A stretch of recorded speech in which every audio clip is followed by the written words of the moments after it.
আসসালামু আলাইকুম ওয়া রাহমাতুল্লাহি ওয়া বারাকাতুহু নাহমাদুল্লাহাল আযীম ওয়া নুসাল্লি আলা রাসূলিহিল কারীম আম্মা বা'দ ফাআউযু বিল্লাহি মিনাশ শাইতানির রাজীম বিসমিল্লাহির রহমানির রহিম ইয়া আইয়ুহান নাসুত্তাকু রাব্বাকুম ইন্না জালজালাতাস সাআতি শাইউন আযীম বারাকাল্লাহু লানা ওয়া লাকুম ফিল কুরআনিল আযীম ওয়া নাফা'না ওয়া ইয়্যাকুম বিল আয়াতি ওয়াদ যিকরিল হাকীম রব্বি ইশরাহ লি সাদরি ওয়া ইয়াসসির লি আমরি ওয়াহলুল উকদাতাম মিন লিসানি ইয়াফকাহু কওলি। টেকনিক পরিবারের পক্ষ থেকে আমি হুমায়ুন কবির তোমাদের সবাইকে জানাচ্ছি অনেক শুভেচ্ছা, অভিনন্দন। আশা করছি মহান রব্বুল আলমিনের অশেষ রহমতে তোমরা সকলে ভালো আছো, সুস্থ আছো। নবম ও দশম শ্রেণীর ইসলাম শিক্ষা বইয়ের তৃতীয় অধ্যায়, ইবাদত সংক্রান্ত অধ্যায়, এর মধ্যে গুরুত্বপূর্ণ একটা পাঠ হলো হজ। ইসলামের অন্যতম রকুন, অন্যতম ভিত্তি। আমরা হজ নিয়ে আজ কথা বলবো ইনশাল্লাহ। হজের যেই বহু নির্বাচনী প্রশ্নগুলো বিভিন্ন বোর্ডে আসছে, খুবই গুরুত্বপূর্ণ, তোমাদের পরীক্ষাতেও আসতে পারে, এবং অনেকগুলো বহু নির্বাচনী প্রশ্ন নিয়ে আমরা আমাদের আজকের ক্লাসটা সাজিয়েছি। আমাদের এখানে প্রথম প্রশ্ন হলো, হজ শব্দের আবিধানিক অর্থ কি? দেখো, আবিধানিক অর্থ মানে শাব্দিক অর্থ। শাব্দিক অর্থ, আবিধানিক অর্থ দুটাই একই জিনিস। শাব্দিক এবং আবিধানিক এই দুইটা হলো সমার্থক শব্দ। তো হজ শব্দের আবিধানিক অর্থ কি? জিয়ারত করা, প্রার্থনা করা, একত্রিত হওয়া, ইচ্ছা করা। হজ শব্দের আবিধানিক অর্থ হলো ইচ্ছা করা। তুমি যদি কখনো আরবি অভিধান দেখো, তা মানে যেটা আরবি টু আরবি, যেমন আমাদের বাংলা টু বাংলা অনেক অভিধানই আছে যেটা বাংলা একাডেমি থেকে বের হয়। তো আরবি অভিধান যদি কখনো দেখো, তাহলে হজ শব্দের পাশে দেখবে লেখা আছে আল কসদু, ইচ্ছা করা, ইরাদা করা। তাহলে হজ শব্দের আবিধানিক বা শাব্দিক অর্থ হলো ইচ্ছা করা। পরের প্রশ্নের জন্য আমাদেরকে পৃষ্ঠার অপর সাইডে চলে যেতে হবে। এখানে আমাদের প্রশ্ন হলো, আর্থিক ও দৈহিক ইবাদত কোনটি? মানে ইসলামের এমন কোন ইবাদত আছে যেটা আর্থিক ও দৈহিক উভয় প্রয়োজন, যেই ইবাদতের ক্ষেত্রে সংশ্লিষ্ট। দেখো, ইসলামে যত ইবাদত আছে, এই ইবাদতগুলো মৌলিকভাবে দুই প্রকার। একটা হলো ইবাদতে মালি, একটা হলো ইবাদতে বাদানি, আর একটা হলো ইবাদতে মালি ও বাদানি। ইবাদতে মালি বলা হয় যেই ইবাদতের জন্য শুধুমাত্র টাকা পয়সা খরচ হয়, শারীরিক কোনো কসরত, শারীরিক কোনো প্রচেষ্টা দরকার হয় না। যেমন যাকাত আদায় করা। একজন মানুষ একদমই অসুস্থ, বিছানায় শুয়ে আছে, সেও চাইলে যাকাত দিতে পারে তার সম্পদের। শারীরিক কোনো সক্ষমতার এখানে দরকার নাই।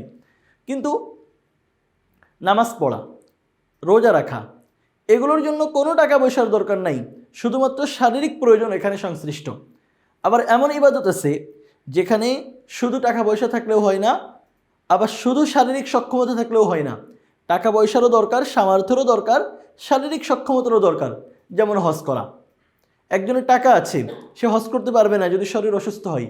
আবার একজনের শরীর ভালো, শারীরিক সক্ষমতা আছে, কসরত করতে পারবে, কিন্তু হজ করতে পারবে না যদি টাকা না থাকে। তাহলে একটা হলো ইবাদতে মালি, যেমন যাকাত দেওয়া, ইবাদতে বাদানি, যেমন নামাজ পড়া, রোজা রাখা, আর একটা হলো ইবাদতে মালি ও বাদানি, হজ করা।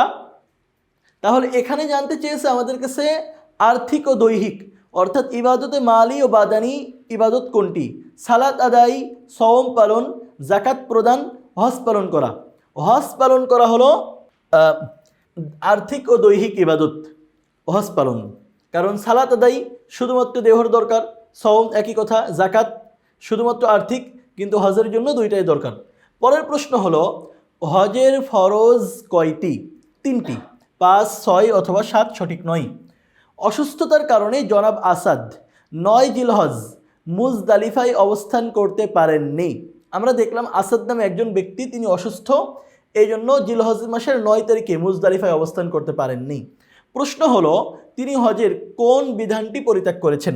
এই প্রশ্নের উত্তর দেওয়ার জন্য আমাদেরকে দেখতে হবে যে 9 জিলহজ মুজদালিফায় অবস্থান করা এটা হজের কোন প্রকারের হুকুম। আমরা জানি জিলহজ মাসের 9 তারিখে মুজদালিফায় অবস্থান করা এটা হলো ওয়াজিব। হজের যে 6টা ওয়াজিব আছে, এর অন্যতম একটা হলো 9 জিলহজ মুজদালিফায় অবস্থান করা।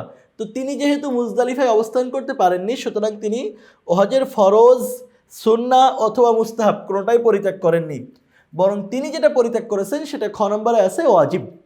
কোথায় জোহর ও আসর সালাত একত্রে আদায় করতে হয়? জোহর ও আসর সালাত যেখানে একত্রে আদায় করতে হয় সেটা আমাদের এখানে ক নম্বরে দেওয়া আছে, মসজিদে নামিরা। মসজিদে খাউফ, মিনায় অথবা মুজদালিফা, এগুলো সঠিক নয়।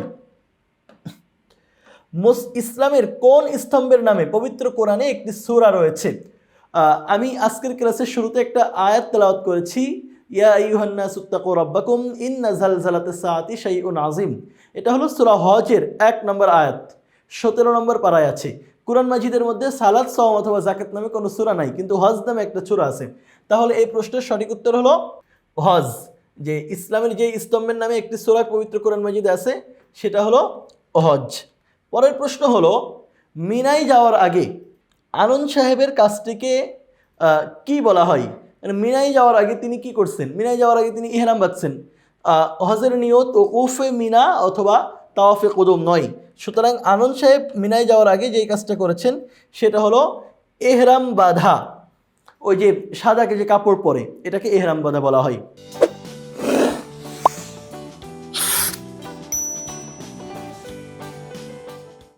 পরের প্রশ্ন হলো, আনন্দ সাহেবদের ওইসব পোশাক পরিচ্ছদ ও মনের উদ্দেশ্য ওখানে উপস্থিত সকলকে শেখায়। তিনি যে পোশাক পরেছেন তার মনের যে উদ্দেশ্য, এটা ওখানে সবাইকে কি শেখায়? তার পোশাক পরিচ্ছদ মানে হলো তিনি যে এহরামের কাপড় পরেছেন, সাদা কাপড় পরেছেন, ওখানে এটা শেখায় যে আমরা সবাই ভাই ভাই এবং সকলে মোরা, আমরা সবাই সমান। এই দুইটা জিনিস শেখাই। আমরা সকলে সম্মানিত এটা শেখাই না, এটা অন্যরা উপলব্ধি করতে পারে। কেউ হজ করতে গেলে মানুষ তাকে সম্মান করে, কিন্তু হজ মানুষকে শেখাই আমরা যারা হজ করতেছি আমরা সবাই ভাই ভাই এবং আমরা সবাই সমান, আমাদের মধ্যে কোনো পার্থক্য নাই। তাহলে 1 আর 3 যেখানে আছে সেটা হলো সঠিক। 1 আর 3 কোথায় আছে? খ নম্বরে। সুতরাং এই প্রশ্নের সঠিক উত্তর হিসেবে আমরা খ নম্বরকে গ্রহণ করছি। পরের প্রশ্ন, উদ্দীপকটি পড়ে 189 ও 90 নম্বর প্রশ্নের উত্তর দাও। শিহাব সাহেব এই বছর হজ সম্পাদন করার জন্য মক্কায় গমন করেন। 9 জিলহজ তারিখে হঠাৎ অসুস্থ হয় তিনি আরাফাতে অবস্থান না করে সকলের সাথে দেশে ফিরে আসেন। পরবর্তীতে চিকিৎসার মাধ্যমে সুস্থতা লাভ করেন। এই উদ্দীপকের মধ্যে 2টা লাইন, মানে 2টা জায়গা খুবই গুরুত্বপূর্ণ। একটা হলো তিনি কোন দিন অসুস্থ হয়েছেন। 9 জিলহজে অসুস্থ হওয়ার কারণে তিনি আরাফায় অবস্থান করতে পারেননি, আর পরবর্তীতে তিনি সুস্থতা লাভ করেছেন। 9 জিলহজ অসুস্থ হওয়ার কারণে তিনি আরাফায় অবস্থান না করে দেশে ফিরে আসেন এবং পরবর্তীতে তিনি সুস্থতা লাভ করেন। প্রশ্ন হলো, শিহাব সাহেব হজের কোন বিধান লঙ্ঘন করেছেন? তো শিহাব সাহেব কোন বিধান লঙ্ঘন করেছেন আমরা এইটা জানার জন্য আমাদেরকে জানতে হবে যে 9 জিলহজ আরাফার ময়দানে অবস্থান করা এটা হজের কোন প্রকার বিধান। ওইটা ওয়াজিবের মধ্যে আছে, ফরজের মধ্যে আছে, নাকি সুন্নাত, নাকি মুস্তাহাব?